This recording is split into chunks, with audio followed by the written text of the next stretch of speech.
দুইটি লক্ষণ যদি আপনি আপনার সন্তানের মাঝে দেখতে পারেন তাহলে বুঝবেন যে ও বদনজরের শিকার হয়েছে। মনে রাখবেন হাদিসের মধ্যে নবী সাল্লাল্লাহু আলাইহি ওয়াসাল্লাম বদনজরকে সত্য বলেছেন।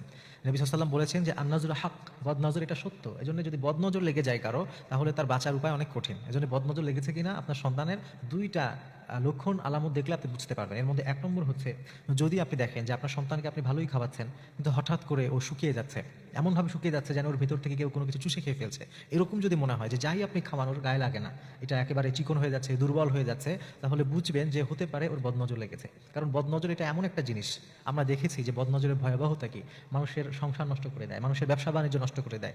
এমনকি গাছ লাগিয়েছিল, বদনজর এমন জিনিস গাছ পর্যন্ত নষ্ট করে দিতে পারে। বদনজর এত ভয়ানক একটা বিষয়, যেন সাহাবীরা সব সময় বদনজর থেকে বাঁচার জন্য দোয়া করতেন। এজন্য মনে রাখবেন যে আপনার সন্তান যদি কখনো বদনজরের শিকার হয় তাহলে হঠাৎ করে ওর স্বাস্থ্য নষ্ট হয়ে যেতে পারে, এবং আপনি অনেক মেডিসিন নিচ্ছেন, ভিটামিন খাওয়াচ্ছেন, অনেক কিছু করছেন কিন্তু কাজ হচ্ছে না, তাহলে বুঝবেন যে ওর বদনজর লাগতে